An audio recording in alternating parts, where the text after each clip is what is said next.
시청자 여러분 안녕하십니까. 겨울인생입니다.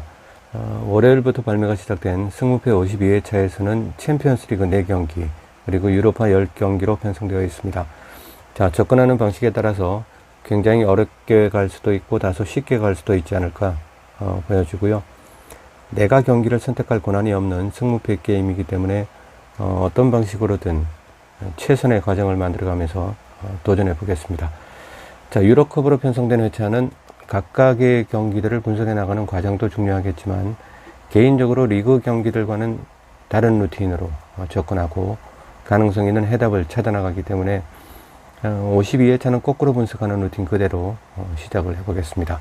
자, 구독과 좋아요는 주말 53회차 승무패를 제작하는데 큰 밑거름이 됩니다.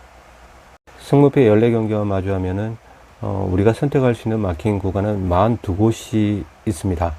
자, 이 가운데 52회차에서는 유독 투표율 그래프가 10%대 그리고 10% 미만으로 형성된 구간들이 많이 보이시죠. 화면 속에서 보시듯이 42곳의 구간들 중에서 17개 구간에서 이러한 분포들을 보이고 있습니다. 전체 구간의 3분의 2가 10%대 이하라는 거죠. 1등이 엄청난 숫자가 나오거나 아니면 또 다시 2월판으로 가거나 뭐 아니면 도가 분명한 그런 회차로 사료가 됩니다. 자, 내가 선택한 52회차 마킹 라인이 이 구간에 한 곳도 포함되어 있지 않다면 승무패 52회차는 투자하지 마시고 투자 금액 그대로 프로토로 베팅하시는 게 경제적으로나 정신적으로 수백 배 이득입니다. 자, 이번 회차는 극단적인 구간이 워낙 많다 보니까 과연 토드님들의 선택에서 소외받은 이 구간들 중에서 몇 개의 구간이 간택받지 못한 서름을 폭발시킬까 궁금하고요.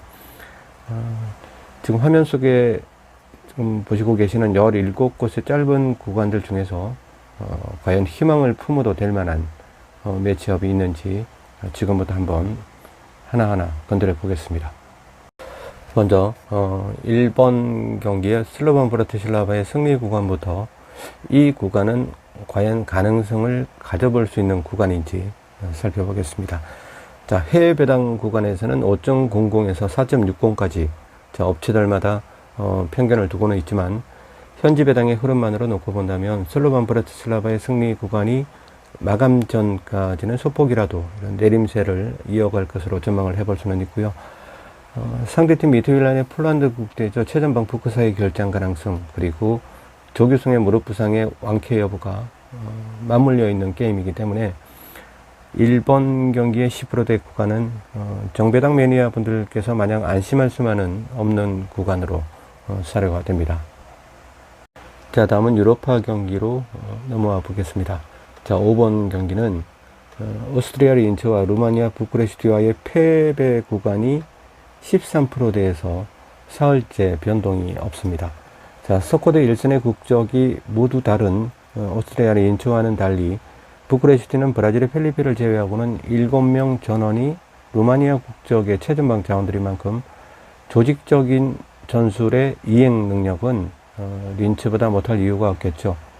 펠리페도 나이 어린 조커로 활용을 하고 있는 부쿠레슈티이기 때문에 중원의 미스터 프랑스 말콤이 선발 라인업에 없는 날은 팀 마지노선을 제외하면 그냥 루마니아 국대 오비팀이라고 생각하시면 될 것 같습니다. 자, 린츠가 분데스리가 리그 경기에서 현재 지금 홈 연패를 당하고 유로파 경기를 치르게 되죠.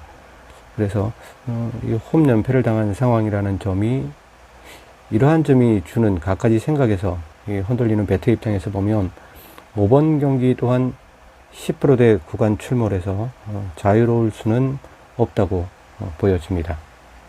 자, 다음은 7번, 8번, 9번, 10번, 11번. 자, 연속된 5경기의 무패 구간이 모두 10% 이하 짝대기 구간입니다. 자, 여기에서 9번 경기죠. 그리스맨과 테살로니키, 그리고 아일랜드의 샘녹의 경기, 그리고 10번 불가리아 퍼스트 프로페셔널 리그의 자존심 루도고레츠와 몰도바 페트로kov의 경기, 그리고 11번 헝가리 페렌치바로시와 보스니아의 그 바냐루카를 연고로 하고 있는 FK 브라치의 경기는 전력의 기울기가 꽤 커 보이는 매치업이라서 패배 구간은 삭제해도 되지 않을까 보여지고요.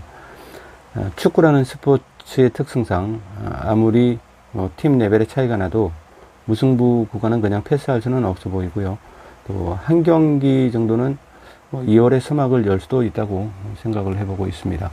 자, 그리고 7번 경기죠. 노르웨이 몰데 그리고 스웨덴 엘프스보리의 한판은 오즈메이커들이 던져놓고 있는 배당이 홈 애드밴티지와 원정 핸디캡을 너무 과하게 반영한 것이 아닌가 보여지고 8번 체코의 풀젠과 스코틀랜드 하드 오브 미들로시온의 경기는 풀젠으로 기우는 매치업이기는 하지만 풀젠의 A 라인업의 가동이 쉬울 것으로 예상되지가 않아요, 지금. 그래서 풀젠의 라인업은 꼭 반드시 한번 확인을 해보고 배팅을 하는 게 좋지 않나 이런 생각이 듭니다. 그렇기 때문에 그 7번, 8번 구간에서 어쩌면 또 2월로 가는 KTX 구간이 될 가능성도 간과할 수는 없어 보입니다. 90, 11번 경기를 보면서 이 9번, 10번, 11번 세 경기는 그 A 라인업의 그 옵션들의 퀄리티가 좀 차이가 나죠. 그런 부분에서도 차이가 나고 구단에서 바라보고 있는 그 유로파의 관점 이런 부분들도 다르기 때문에 무난하게 들어오지 않을까 이런 생각을 하고는 있지만 제가 항상 드리는 말씀이지만 최상위 클래스의 팀과 최하위 클래스의 팀이 맞불을 놓는다고 하더라도 맞춤 전술을 어떤 특정 팀을 향해서 확실하게 가져간다는 가정을 하면 무승부 구간은 의외로 그렇게 어렵지 않는 그런 구간이 될 수도 있습니다. 그래서 항상 무승부도 이변이고 패배도 이변이겠지만 아주 클래스의 차이가 굉장히 많이 나는 팀들 간의 경기는 사실 무승부나 패배를 모두 지우고 가는 게 상식적인 승무패 게임 방식이죠. 근데 이런 경기에서도 반드시 무승부가 한 경기 정도는 출몰하지 않을까 이런 생각이 들고는 있습니다.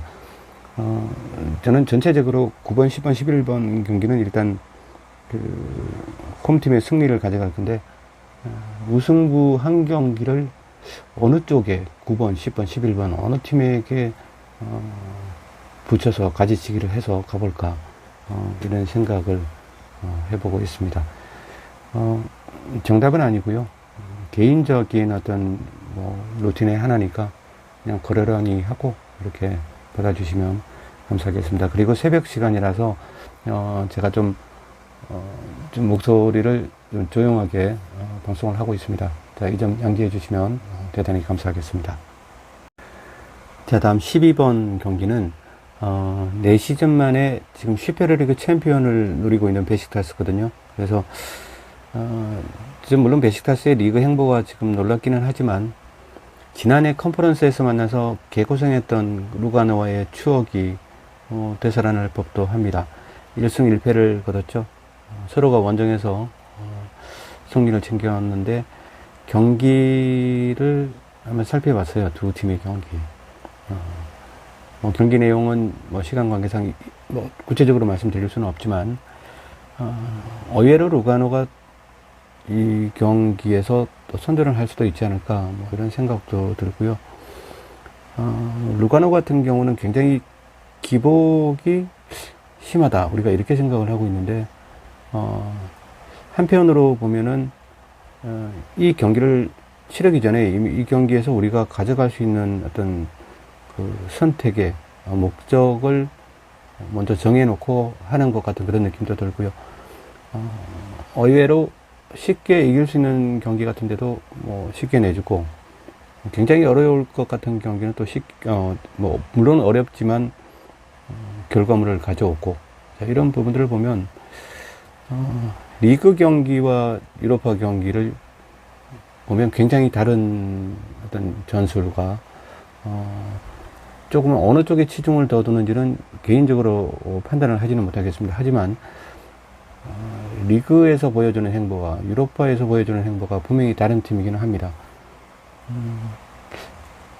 상식적으로 생각해서는 루가노가 이기는 그림보다 베식타스가 이기는 그림이 좀 합리적이고 두 팀의 경기를 보셨던 분이라면은 베식타스의 승리를 선택하는 게 정확한 눈이라고 생각을 합니다. 저도 그렇고요. 근데 루가노가 승리했던 경기들을 한번 보시고 또 루가노가 패했던 경기들을 한번 보시면 같은 팀 선수들이 아니라는 생각이 가장 먼저 드실 겁니다.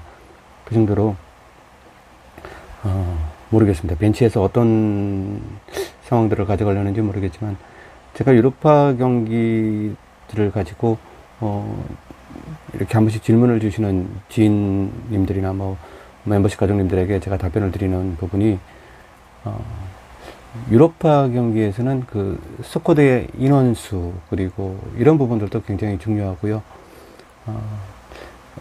어차피 유로파를 원하지 않는 구단도 있다는 거죠. 그 긴 여정에서 내가 얻을 게 하나도 없다는 그런 부분이 만약에 있다면은 여러분들이라도 뭐 그렇게 뭐 신경을 쓰면서 올인하지는 않겠죠. 하지만 선수들이나 감독들의 입장에서는 B클럽으로 갈 수 있는 그 어떤 뭐 에스컬레이터이기 때문에 구단의 의지와는 다르게 구단은 선수 보강도 안 해주고 뭐 선수 스쿼드의 어떤 그런 뭐 더블 스쿼드는 안 되더라도 뭐 1.5배 정도는 만들어줘야 뭐 리그 경기도 하고 또 유로파 경기도 할 거 아닙니까? 근데 구단의 이런 지원은 일체 없고 선수들과 감독의 욕심은 아니죠. 그냥 당연한 어떤 그 선수들이 기본적으로 가장 갈망하는, 그렇죠. 갈구하는 어떤 그런 최상의 경기력을 뽐내려고 합니다. 그렇기 때문에 선수와 벤치는 최상의 경기를 가져가려고 노력은 하는데 구단은 그런 부분이 탐탁지 않고 이게 만약에 상충될 때는 굉장히 어떤 그 태업도 있고 뭐 여러 가지 뭐 경기 외적인 요소들이 많이 가미되게 되는 거죠. 이런 부분들이 유로파에서는 가장 뭐 챔피언스 리그 같은 경우는 흔치 않은 일인데 특히 유로파 컨퍼런스 같은 경우는 그 경기 자체를 그 매치업 자체를 원치 않는 구단들도 있습니다.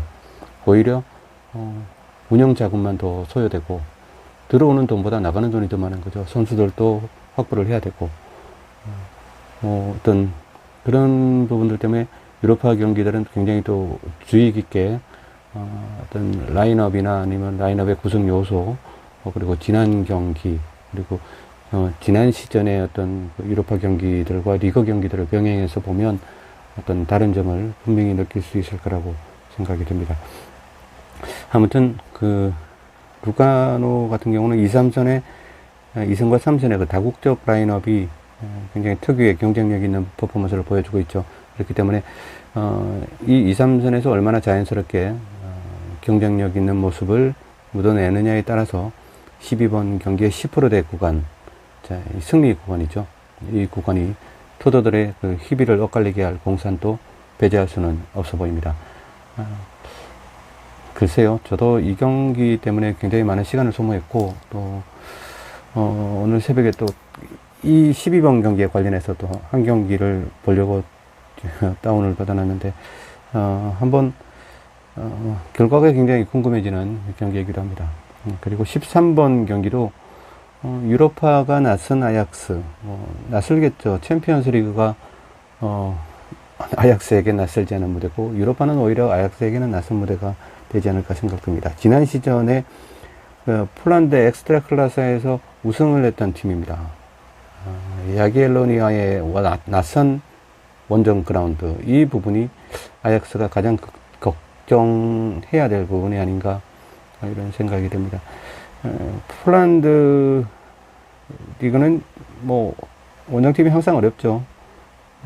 특히나 또 지난 그 엑스트라 클라스의 우승팀 경기장으로 원정을 떠나는 거기 때문에 아약스가 만약에 방심을 한다면은 좀 뜻밖의 결과가 나서지 않을까 이런 생각도 들고요. 아약스가 그 지난 시즌의 어떤 그 부진 때문에 지금 유로파로 와 있고 올 시즌에도 그렇게 좋은 출발은 아니라는 생각이 들거든요. 리그에서 반면에 야겔로니아는 리그에서도 지금 좋은 행보를 보이고 있고 아무튼 이 경기도 10%대가 뭐 왜 나왔는지 좀 이유를 알 수 없을 만큼, 물론 이런 값이 있으니까 아약스 하니까 아 약스다 뭐 일단 투표를 하다 보니까 이렇게 그래프가 이렇게 형성이 된 것 같은데, 만약 경기 시작 휘슬이 불고 나면 어느 팀이 아약스고 어느 팀이 뭐 야겔로니아인지 알 수가 없습니다. 그 정도로 뭐 경기력은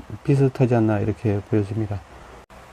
홈팀인 야겔로니아나 원정팀 아약스가 내놓고 있는 출사표를 보면 AV 라인업들의 어떤 그 기량들을 쏙쏙 들여다보면요, 뭐 퀄리티라는 부분에 봉착하게 되겠죠. 이런 퀄리티 같은 부분에서는 아약스가 5월 인재를 가지고 있다.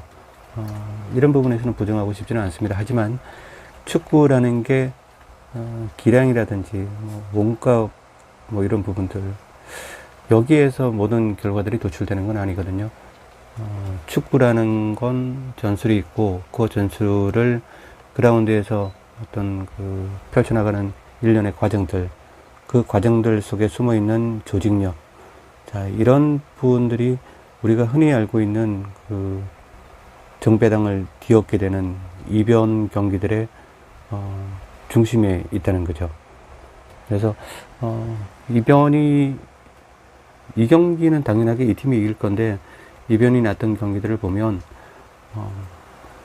거의 모든 경기는 아니지만 한 80% 이상은 전술적으로 승리를 가져갔기 때문에 이변을 만들어낼 수 있었다, 그렇게 보여집니다. 그런 면에서 보면 13번 경기도 아약스의 승리만을 이렇게 단언할 수는 없지 않나 이렇게 보여지고, 그래도 아약스가 유리한 건 사실입니다. 사실이지만 그래도 상대팀은, 홈팀은 지난해 엑스트라 클래스의 우승팀입니다. 이 부분만 기억을 하시고 접근을 해보시기를 바라겠습니다. 자, 그럼 마지막으로 14번 경기는 원정팀이 유독 곤혹스러워하는 무니시팔 대 브라가에서 치러지는 경기라는 점, 그리고 카를로스 카르바랄 감독이 돌아왔죠. 라리가 셀타 비고와 그리스 올림피아코스에서 이 짧은 외도를 끝냈고 카를로스 카르바랄 감독이 브라가로 다시 복귀했습니다. 자, 이 두 가지 부분만 가지고도 브라가에게, 홈팀 브라가에게 당연히 유리한 이슈밖에 없다, 이런 생각이 듭니다. 이 두 가지 이슈 말고도 브라가에게 유리한 이슈들이 좀 몇 가지가 있긴 있어요. 근데 내용이 좀 긴 내용이라서 말씀드리기는 좀 그렇고, 아무튼 카르바랄 감독은 셀타 비고에서 반 시즌, 뭐 한 시즌, 통으로 한 시즌이라고 볼 수는 없고, 또 올림피아코스에서도 마찬가지죠. 그래서 아주 짧은 시간 감독직을 맡고 와서 외도라는 말을 홈팬들이 쓰고 있는데, 글쎄요, 카르바랄 감독이 홈팬들에게 다시 또 열광적인 환호를 받을 수 있는 그런 시즌이 되기를 겨울 인생으로서 간절하게 염원을 드리겠습니다.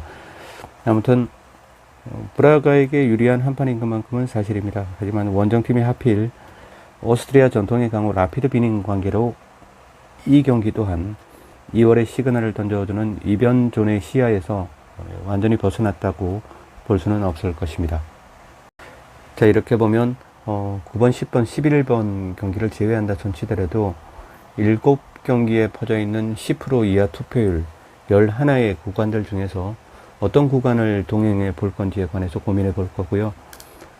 오늘 오후에 최종 확정 구간 방송이 있죠. 여기에서 좀 더 세밀하게 압축을 해서 가족님들을 만나뵐 생각입니다. 일부 방송의 이변 구간을 3구간에서 4구간 정도로 압축을 하고, 그러니까 10% 미만대 구간을 한 구간은 필히 가져갈 생각이고, 그리고 또 10%대 구간을 3구간에서 4구간 정도, 이 정도 예상을 해보고 있습니다. 아무튼 14경기의 최종 마킹 라인을 아주 소액으로 정리를 해서 플래티넘 가족님들의 전용 채널로 다시 찾아뵙겠습니다. 감사합니다. 겨울인생이었습니다. 긴 새벽 시간 동안 함께 해주셔서 진심으로 감사드립니다.